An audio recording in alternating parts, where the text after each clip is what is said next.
ክፍሎች የ1997 እና የ2005 ዓመተ ምህረት እንደሆኑ ሰምተናል። በዚህ ጉዳይ ከዚህ ቀደም የሚመለከታቸው የሚባሉ የሥራ ኃላፊዎችን መጠየቃቸውና ምንም አይነት መፍትሄ ማግኘት እንዳልቻሉ ያስረዳሉ። ነዋሪዎቹ ቁጠባቸውን እንዳላቋረጡና አሁን የአዲስ አበባ ከተማ መስተዳደር እያስገነባ ከሚገኘው ቤት የማግኘት እድል ይኖረናል ወይ ሲሉ ጠይቀዋል። ጥያቄው ምንድነው? 1997 ኮንዶሚኒየም ተመዝጋቢዎች አሉ። ቁጠባችንን ያላቋረጥን እየቆጠብን ያለን አሁን የሚገነቡት የተባሉ ያሉት ፕሮግራሞች ውስጥ እነዚህ የ1997 ቁጠባቸውን ያላቋረጡ የቤት ጠባቂዎች ምንድነው ታፈንታቸው? ከህጉ ከመመሪያው አንፃር ምንድነው ታፈንታቸው? ለምን ከዚህ በፊት እርሶም እንደተባለው አንስተውት ከከንቲባ እንሄዳለን ተብሎ ነበረ። አሁን ግን በተጨባጭ ቤቶች እየተገነቡ ስለሆነ እነዚህ የ1997 ተመዝጋቢዎች ቁጠባቸውን ያላቋረጡት በእነዚህ ፕሮግራሞች ላይ በምን መልክ ነው ቅድሚያ የሚያገኙበት ወይንም ምንድነው የታሰበው ነገር ስፔሲፊክ እንዲጠይቁልኝ ፈልጌ ነው። በ97 ኮንዶሚኒየም የቤት ተመዝጋቢ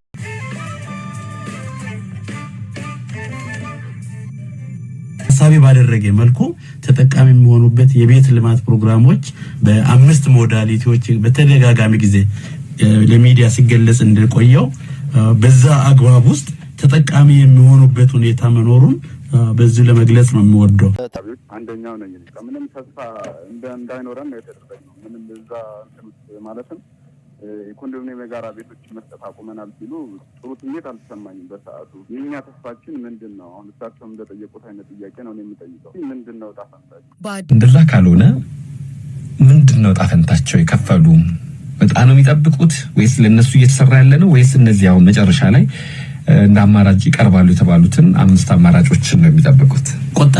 ቆጣቢዎቻችን ቅድሚያም ከፈለ ዳውን ፔመንቱን የሚኒማም አማውንት ወይም የሚፈልገውን ቅድመ ክፍያ 20/80 ላይ 20%ን የቆጠበ 40 በ60 የቤት ልማት ፕሮግራም ላይ 40%ን የቆጠበ 100%ን የቆጠበ በመመራው መሰረት እኳሊ ነው ታስታውስ ነው። ሌላው ምናልባት ስለዚህ እየተሰሩ ያሉት ቤቶች ውስጥ ተጠቃሚ ወይም ደግሞ እድለኛ ሆኖ የመግባት እድልም ሁኔታዎችም ይመቻችላቸዋል እያሉኝ ነው። በጣም ጥሩ። እሺ ቀጥሉ። ምናልባት አቶ ደረጀ ገለቱ ያነሱት የአካል ጉዳተኞች ቅድሚያ ይሰጣል አይደለም መመራው ላይ የምለው እዛ ላይ አካል ጉዳተኞች፣ ሴቶች እነዚህ የታሳቢ የሚደረግ በህግ የተቀመጠ በዛ ውስጥ እጣስ ወጣ የሚጠበቅላቸው እንትኖች አሉ እንጂ ቅድሚያ ከነሱ ከሌሎቹ ቅድማ ተሰጥቶ ይዳረሳል የለም። የ5% ለአካል ጉዳተኛ እጣስ ወጣ ሴቶችን በዛው ላይ 20% የሚላለ በዚሁ አግባብ መመራው ላይ ባለ ሁኔታ ውስጥ በዛ አግባብ እንሂድ የምንላቸው አካላት በህግ የተለዩታሉ።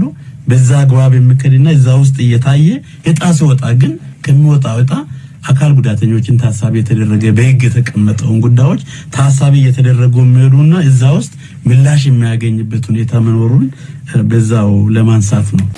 አዲስ አበባ ከተማ የቤቶች ልማትና አስተዳደር ቢሮ የጽህፈት ቤት ኃላፊ የሆኑት አቶ አብዲሳ አራርሳ የ1997 የቤት ቆጣቢዎችን በ14ኛው ዙር የመጨረሻው እጣ ሲወጣ እንደየቤት ፍላጎታቸው ሙሉ የቆጠቡትን አዳርሰናል ማለት ይቻላል ሲሉ መልሰዋል። ያው እንደምታውቁ እንግዲህ 1997ን በ14ኛ ዙር የ80 እና 3ኛ ዙር የ40/60 እጣ ስናወጣ የመጨረሻው እጣ ማለት ነው። በተለይም ባለ 3 እና ስቱዲዮን በተመለከተ ሙሉ የቆጠቡትን በወቅቱ አናውንስ ተደርጎ የ97ቱ ተዳርሶ ከዛ የተረፉትን ለ2005 ተመዝጋቢዎችም ያስተላለፍንበት ሁኔታዎች እንዳሉ ይታወቃል።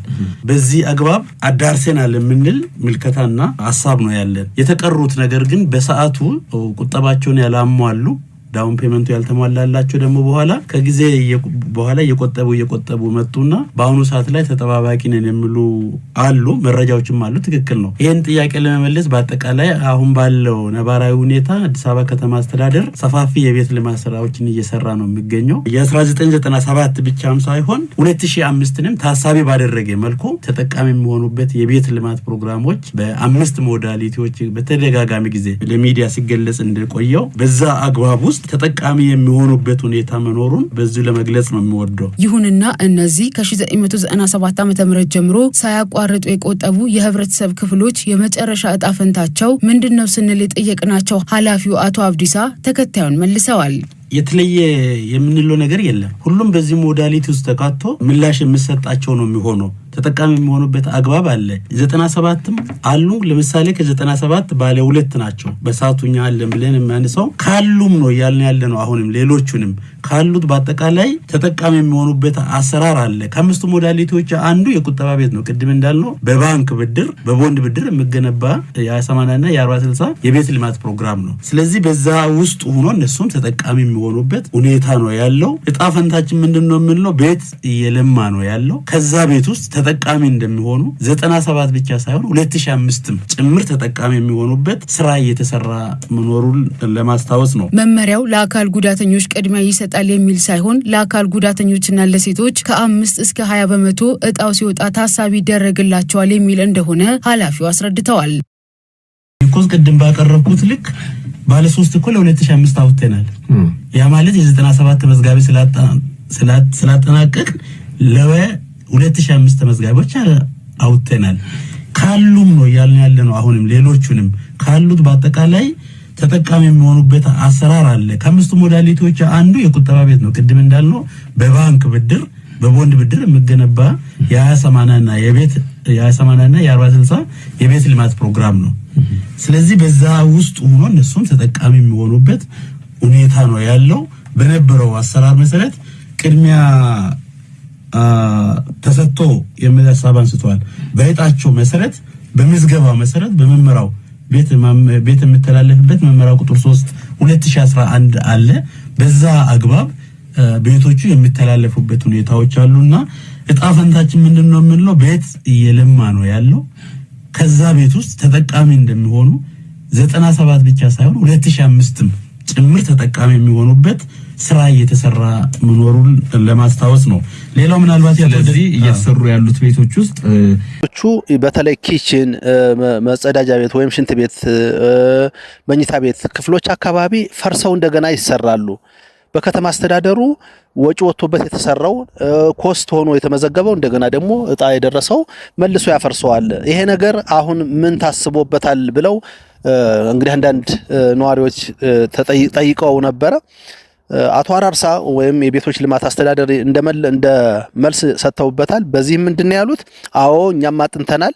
ብዙዎች ኪችናቸውን የሽንት ቤቱን መኝታ ክፍሉ አካባቢ አፍርሰው እንደገና እንደሚሰሩ የኛን ማቴሪያል እንደማይጠቀሙ በደንብ በጥናት ስላረጋገጥን አሁን ላይ እነዚህ ነገሮች አስወጥተን እየሰራን ነው። ኪችን አይካተትም። ሽንት ቤቶች አካባቢ እንዳለ ስትራክቸሩ ነው እንጂ የሚቀመጠው የፊኒሺንግ ስራ እንደማይሰራና ራሱ እጣው ከደረሰ በኋላ በራሳቸው እንደሚሰሩ ማረጋገጫ ሰጥተዋል ማለት ነው። አሁን ላይ እንደ ድሮው የተከፋፈለ ቤት እየተሰራ አይደለም። የውስጥ ዲዛይኑ ወይም የመከፋፈል ስራው የሚሰራው እጣ ከወጣለት በኋላ መሆኑን እንግዲህ አቶ አራርሳ በማብራሪያቸው ተናግረዋል ማለት ነው። የአቶ አራርሳን ሙሉ መልስ ተከታትለን እንመለሳለን።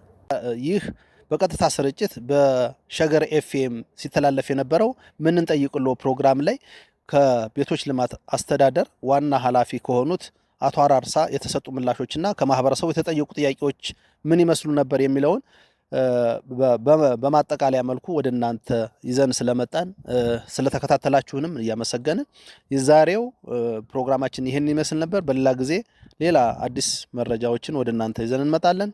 እስከዚያው ቸርን ሰንብት።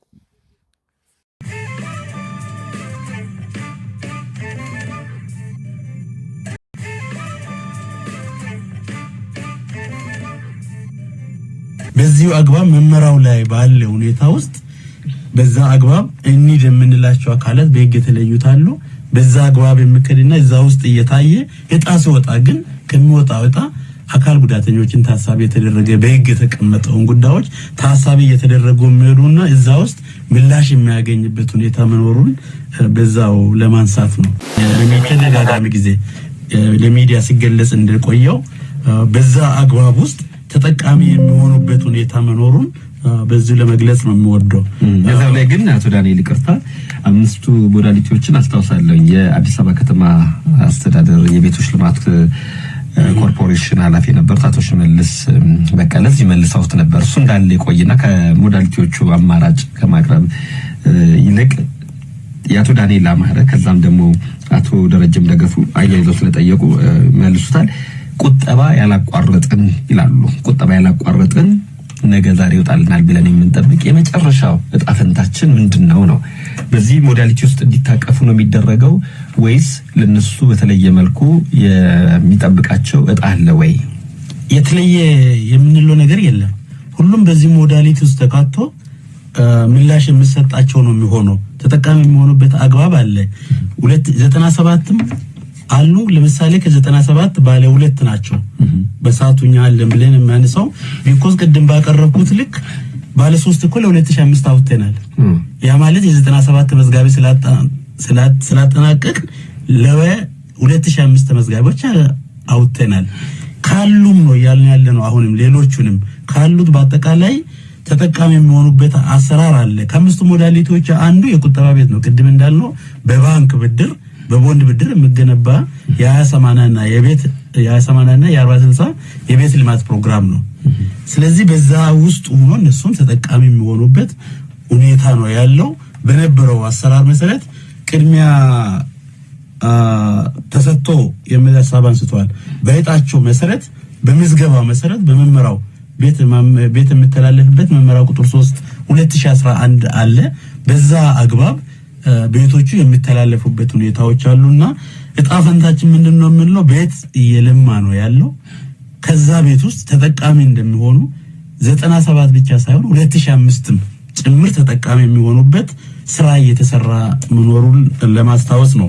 ሌላው ምናልባት ስለዚህ እየተሰሩ ያሉት ቤቶች ውስጥ በተለይ ኪችን፣ መጸዳጃ ቤት ወይም ሽንት ቤት፣ መኝታ ቤት ክፍሎች አካባቢ ፈርሰው እንደገና ይሰራሉ። በከተማ አስተዳደሩ ወጪ ወጥቶበት የተሰራው ኮስት ሆኖ የተመዘገበው እንደገና ደግሞ እጣ የደረሰው መልሶ ያፈርሰዋል። ይሄ ነገር አሁን ምን ታስቦበታል ብለው እንግዲህ አንዳንድ ነዋሪዎች ጠይቀው ነበረ። አቶ አራርሳ ወይም የቤቶች ልማት አስተዳደር እንደ መልስ ሰጥተውበታል። በዚህ ምንድነው ያሉት? አዎ እኛም አጥንተናል።